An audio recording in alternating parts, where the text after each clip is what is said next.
విధంగా పనిచేయండి అని సూచన చేయడం జరిగింది. సోనియా గాంధీ గారు కూడా నేను కలిసినప్పుడు ఇక్కడ ఉన్నటువంటి అందరినీ కూడా పలకరిస్తూ వచ్చే రోజుల్లో ప్రజల ఆకాంక్షల మేరకు తెలంగాణలో పాలన చేయాలని చెప్పడం జరిగింది. నేను మీ ద్వారా ప్రధానమంత్రి ఓబీసీగా చెప్పుకుంటాడు. ఓబీసీ ప్రధానిగా ఉండి ఈ దేశంలో ఉన్నటువంటి ఓబీసీలకు వారు ఇస్తున్నటువంటి కార్యక్రమాలు ఏవి? కనీసం ఈ 42% రిజర్వేషన్ అయినా మోడీ గారు ప్రధానమంత్రిగా కలగజేసుకొని దీన్ని 9th షెడ్యూల్లో చేర్చి తమిళనాడు త్వరలో తెలంగాణలో కూడా ఎస్సీ ఎస్టీ ఓబీసీ మైనార్టీలకి పరిపూర్ణంగా రిజర్వేషన్ ఇచ్చుకునే విధంగా వెసులుబాటు కలుగజేసే విధంగా ప్రయత్నం చేయాలని చెప్పే ప్రయత్నం నిన్న జంతర్ మంతర్లో ధర్నాలో చెప్పే ప్రయత్నం చేసాం. వారికి కనువిప్పు కలిగే విధంగా చేశాం. చాలా కమ్యూనిస్ట్ పార్టీతో సహా అన్ని పార్టీలు వచ్చాయి. మా ముఖ్యమంత్రి కూడా హాజరైనారు. ఎంఐఎం కూడా వచ్చింది. ఈ ధర్నా కార్యక్రమంలో పిలిచినప్పటికీ కూడా బీజేపీ నాయకులు రాలేదు, మొక్కలు చాటేశారు. టీఆర్ఎస్ నాయకులు రాలేదు. సో ఇది వారికి ఉన్నటువంటి చిత్తశుద్ధి. ఓబీసీల పట్ల కానీ రిజర్వేషన్ 42% రిజర్వేషన్ల పట్ల కానీ మీరు ఇవ్వలేదు, ఇచ్చే ప్రయత్నము చేయలేదు. ఇవాళ కాంగ్రెస్ ప్రభుత్వం ఇస్తే కనీసం దానికి సహకారం చేసి మద్దతు ఇచ్చే పరిస్థితి కూడా మీరు లేరు. అందుకే మీరు నిన్న అన్ని కుల సంఘాల వారు పిలిస్తే కూడా ఆ ధర్నాకి మీరు రాకుండా ఎగ్గొట్టారు. ఇవాళ తెలంగాణ ప్రభుత్వం కాంగ్రెస్ పార్టీ ఇచ్చిన మాట ప్రకారం కామారెడ్డిలో మేము ఇచ్చినట్టు డిక్లరేషన్ ప్రకారం 42% రిజర్వేషన్ ఇస్తూ చట్టం చేశాం. ఇప్పుడు తదుపరి కార్యక్రమం కేంద్ర ప్రభుత్వం చేతుల్లో ఉంది. స్థానిక సంస్థల్లో మేము ఎట్లా ఇంప్లిమెంట్ చేసుకుంటాం. విద్యా ఉపాధి విషయానికి వచ్చినప్పుడు ఈడబ్ల్యూఎస్కి ఎట్లయితే మీరు వెసులుబాటు కలగజేసినారో 50% సీలింగ్ దాటి వెసులుబాటు ఇచ్చినారో ఈడబ్ల్యూఎస్కి ఇచ్చినప్పుడు ఓబీసీలకు ఇవ్వడానికి బాధ ఏంటి, ఉన్న అడ్డంకి ఏంటి? ఆ దశగా ప్రధానమంత్రి గారు ప్రయత్నం చేయాలి. ఇవాళ బీసీల గురించి చాలా మాట్లాడుతున్నటువంటి కిషన్ రెడ్డి గారు కానీ, బండి సంజయ్ కానీ, అరవింద్ కానీ, మా ఈటల రాజేందర్ కానీ వారికి కూడా రిక్వెస్ట్ చేస్తూ ఉన్నాను. మీరు ప్రధానమంత్రిని కలిసే ప్రయత్నం చేయండి. మీరు అపాయింట్మెంట్ తీసుకుంటే మేము కూడా రావడానికి సిద్ధము. మీరు ఒక అడుగు ముందేసి బీసీల కోసం ఈ 42% రిజర్వేషన్ని 9th షెడ్యూల్ చేర్చే విధంగా మీరు ప్రధానమంత్రిని ఒప్పించే ప్రయత్నం చేయండి. మీరు అపాయింట్మెంట్ తీసుకుంటే మేము కూడా రావడానికి సిద్ధము. మేము, మా పార్టీ, మా ముఖ్యమంత్రి గారు కూడా సహా మేమందరం కూడా ప్రధానమంత్రికి వచ్చి కలవడానికి సిద్ధము. ఆ ప్రయత్నం చేయకపోగా మీరు ఇవ్వరు, ఇచ్చేవారిని ఇవ్వనివ్వరు. అమ్మ అన్నం పెట్టది, అడుక్కు తిననిది. ఆ దిశగా వీళ్ళ ప్రయత్నాలు ఉన్నాయి. ప్రజలే క్షేమమే సంక్షేమే ధ్యేయంగా కుల సర్వే చేయడం కానీ 42% రిజర్వేషన్ ఇవ్వడం కానీ ఈ రెండు అంశాలు కూడా దేశ చరిత్రలో ముఖ్యంగా తెలంగాణ రాష్ట్ర చరిత్రలో ఒక గొప్ప అంశాలు, గొప్ప అంకాలు. వాటిని సమర్థించాల్సింది పోయి వాటిని విమర్శించే ప్రయత్నం చేస్తూ ఉన్నారు. ఇప్పటికి కూడా బీజేపీ నాయకులకి చిత్తశుద్ధి ఉంటే, బీసీల పట్ల గౌరవం ఉంటే ప్రధానమంత్రి గారిని ఒప్పించి మెప్పించి ఈ 42% రిజర్వేషన్ అంశాన్ని 9th షెడ్యూల్లో చేర్పించి న్యాయం దిశగా ప్రయత్నం చేయాలి. ఈరోజు మేము ప్రధానమంత్రి గారు ఎలా కలవరు కాబట్టి వెల్ఫేర్ మినిస్టర్ని కలిసే ప్రయత్నం చేస్తా ఉన్నాం. 1 o'clock వెల్ఫేర్ మినిస్టర్ కూడా ఈ బృందం అంతా కూడా కలుస్తుంది. నిన్న జరిగిన ధర్నా అంశాలు, రేపు మాకు రావాల్సిన ఫలాల విషయంలో వారికి ఒక మెమోరాండం కూడా ఇవ్వబోతా ఉన్నాం. Thank you. Welfare minister Jitender welfare minister కలవబోతా ఉన్నాం 1 o'clock.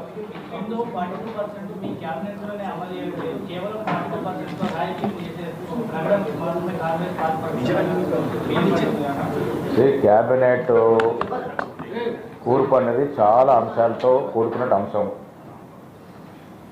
కులాలు మతాలే కాకుండా ప్రాంతాలు, నైపుణ్యము, ఎమ్మెల్యేల సంఖ్య ఇవన్నీ కూడా ఉంటాయి. అయినప్పటికీ కూడా సురేఖ మేడం గారు, పొన్నం ప్రభాకర్ గారు అదివరకు క్యాబినెట్లో ఉన్నారు.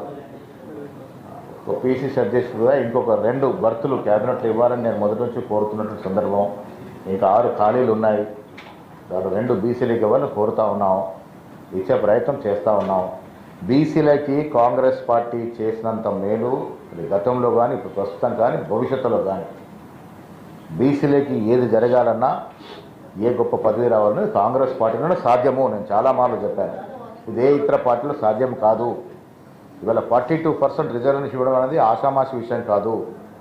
కుల సర్వే చేసి, దేశ చరిత్రలో మొట్టమొదటి రాష్ట్రం కుల సర్వే చేసి ఎవరు ఎంత నిష్పత్తి ప్రకారం తేల్చిన ఘనత కాంగ్రెస్ ప్రభుత్వాన్ని తెలంగాణలో. దీన్ని సమర్థించరు, మీరు సహకారం చేయరు. ఈ అంశాన్ని మీకు నిజంగా చిత్తశుద్ధి ఉండి ప్రేమ ఉంటే 9th షెడ్యూల్ చేర్చే కార్యక్రమంలో మాతో కలిసి వస్తారా, లేక మీరు లేడితే మిమ్మల్ని మమ్మల్ని కలిసి రమ్మంటారా? ఈ రెండింటి కూడా సిద్ధంగా ఉన్నాం.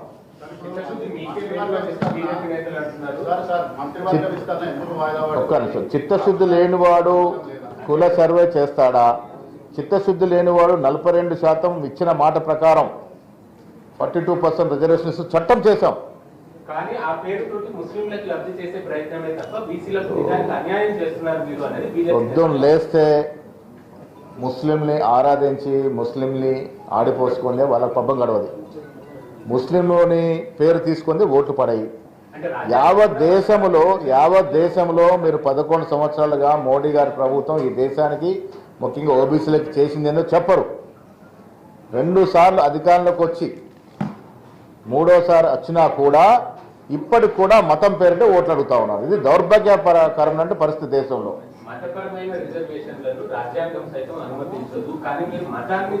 మతపరమైన రిజర్వేషన్ కానే కాదు, ఇట్స్ సోషో ఎకనామిక్ రిజర్వేషన్. దాంట్లో అందరూ వస్తారు. అందులో భాగంగానే ముస్లింలు వచ్చారు. ముస్లింలు ఈ దేశంలో భాగము. ఇది కాదంటారా?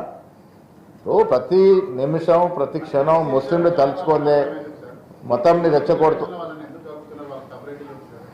ఏదైనా ఇప్పుడు వాళ్ళు ఓబీసీలో ఉన్నారు. ముస్లింలో కూడా ముస్లిమ్స్లో చాలా మంది ఓబీసీలు ఉన్నారు. ఓబీసీలు అందరినీ కూడా ఒక చోట చూపించే ప్రయత్నం మా ప్రభుత్వం చేసింది. ఇప్పుడు first of it's kind in the country. ఎలాంటి సర్వే ఎక్కడ జరగలే. నా భూతో నా భవిష్యత్ అలాంటి సర్వే చేసి తీరినాం.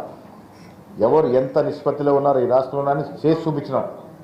ఈ ఘనతని క్రెడిట్ని కప్పిపుచ్చే ప్రయత్నం బీజేపీ చేస్తూ ఉంది.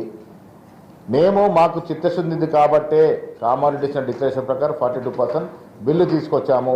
మాకు చిత్తశుద్ధి ఉంది కాబట్టి కుల సర్వే చేశాము. 10 ఏళ్ళు టీఆర్ఎస్ చేయలే.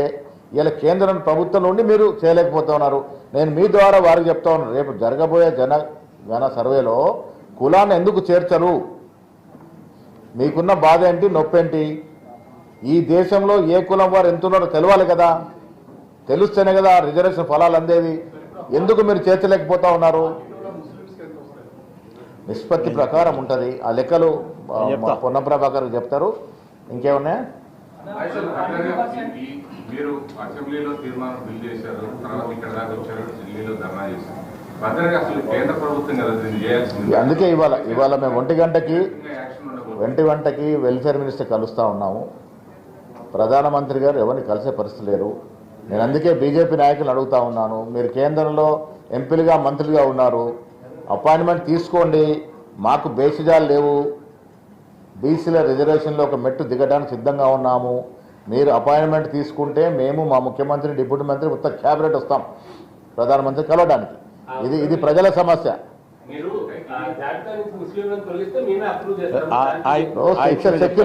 Secular country. ఈ దేశంలో అందరూ భాగస్వాములే.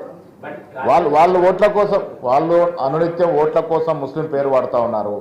మేము పరిపూర్ణమైనటువంటి లౌకికవాదులం కాబట్టి మేము ఎప్పుడు కులాలు మతాల పేరు మాట్లాడడం.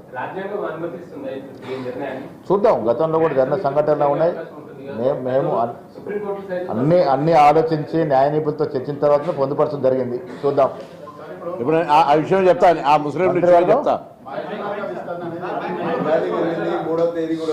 లేదు, తేదీలు మీరు ప్రకటించుకున్నారు, మేము ఎక్కడ తేదీలు చెప్పలే. ఇప్పుడు ఒకటి మంత్రివర్గ విస్తరణ అనేది ఏఐసిసి పరిధిలో ఉంటే అంశము. నాకు తెలిసినంత వరకు 6 స్థానాలు ఉన్నాయి. చాలామంది పోటీ పడుతున్న సందర్భం. మంత్రివర్గ విస్తరణ చేయడం అనేది కొంత ఇబ్బందులు ఉన్నాయి. అతి త్వరలో తొలగిపోయి ఏఐసిసి ఒక డేట్ను ప్రకటిస్తామని ఆశిస్తా ఉన్నాం. లేదు, మేము చేసిన కసరత్తు, మేము ఇచ్చిన అభిప్రాయాలన్నీ తీసుకున్నారు. వ్యక్తిగతంగా మా అభిప్రాయాలు తీసుకున్నారు, అందరు మూకుమ్మడిగా మా అభిప్రాయాలు తీసుకున్నారు. అందరు అభిప్రాయాలు తీసుకున్న తర్వాత దాన్ని క్రోడీకరించి దాంట్లో నుంచి ఒక నిర్ణయం రావాల్సింది. అది ఏఐసిసి తగు సమయంలో ప్రకటిస్తుంది. మీరేమో ముస్లింలు వెనకబడిన వాళ్ళని కలిపి రిజర్వేషన్లో దాన్ని తీసుకొచ్చారు. బీజేపీ వాళ్ళు కేంద్రంలో అధికారంలో బీజేపీ ఏమో ముస్లింలు ఉంటే చేయమంటారు. అంటే ఓవరాల్ గా మరి బీసీలకు రిజర్వేషన్ పనాలనేటువంటి అవకాశం ఏ రకంగా? ఇప్పుడు ముస్లిం సాకుతో యావత్ దేశంలో ఉన్నటువంటి బీసీలని, ముఖ్యంగా తెలంగాణ బీసీలని అన్యాయం చేసే దిశగా బీజేపీ ప్రయత్నం చేస్తూ ఉంది. వారికి చిత్తశుద్ధి లేదు కాబట్టి, ఒక సాకు కావాలి కాబట్టి ముస్లింలు అడ్డం పెట్టుకొని ముందుకు పోతా ఉన్నారు. ఇప్పుడు ముస్లింలో గుజరాత్లో కూడా ముస్లింలకి ఓబీసీ రిజర్వేషన్ ఉంది. ప్రధానమంత్రి గారు 3 సార్లు ముఖ్యమంత్రిగా చేసిన గుజరాత్ రాష్ట్రంలో ఓబీసీలకి రిజర్వేషన్ ఇస్తా ఉన్నారు గత 50 ఏళ్లుగా. ఈ మాట ఎవరో కాదు, ప్రధానమంత్రి గారు చెప్పారు. వీడియోలో ఉంది, ప్రధానమంత్రి గారు చెప్పారు ఈ వీడియోలో. मुस्लिम संप्रदाय 70 जातियां ऐसी हैं जो ओबीसी हैं, और मेरे गुजरात में जब मैं था उनको ओबीसी की कैटेगरी में बेनिफिट मिलता था, लेकिन कभी मैं मीडिया में नहीं देखा। ఏమంటారు, దాదాపు 70 తెగలు ముస్లింస్లో ఉన్నాయి. మా గుజరాత్లో వారు రిజర్వేషన్ ఫలాలు అందుకుంటూ ఉన్నారు. నేను ముఖ్యమంత్రిగా చేసిన సమయంలో వాళ్ళకి అందుతా ఉన్నాయి, కానీ నేను ప్రచారం చేసుకోలేదని మాట చెప్పినారు. అంటే వారు గుజరాత్లో ముస్లింలకి రిజర్వేషన్ ఉండొచ్చు, కానీ తెలంగాణ ముస్లింలకు మాత్రం ఉండకూడదు.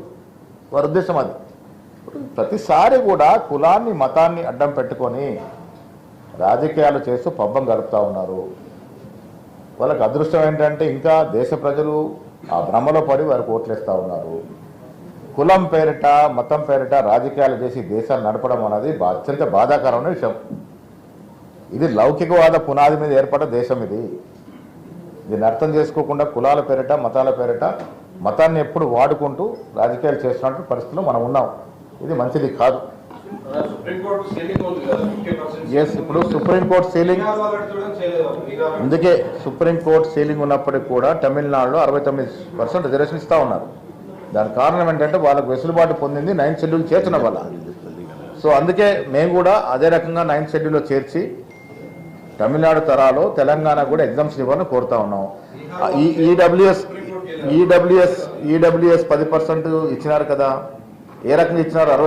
50% అధిగమించి 10% మళ్ళీ చేర్చినారు కదా. ఇప్పుడు 60%కి వచ్చింది కదా. ఒక రకంగా సుప్రీంకోర్టు క్యాప్ డైల్యూట్ అయినట్టే కదా. ఆ దశగానే మేము ఇచ్చిన రిజర్వేషన్ 42% పెంచి తమిళనాడు త్వరలో తెలంగాణలో రిజర్వేషన్ కావాలని కోరుతా ఉన్నాము. ఇది ప్రధానమంత్రి గారికి చిత్తశుద్ధి ఉంటే, బీజేపీ ప్రభుత్వానికి చిత్తశుద్ధి ఉంటే ఒకరోజు పని ఆ దశగా చేయాలని కోరుతా ఉన్నాం.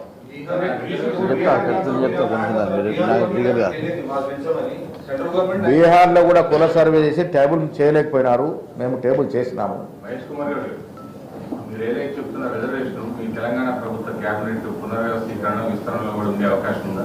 నేను ఇందాక చెప్పాను, కేబినెట్ విస్తరణ దీంతో పోల్చి కేబినెట్ విస్తరణని చాలా అంశాలతో కూడుకున్న సందర్భం.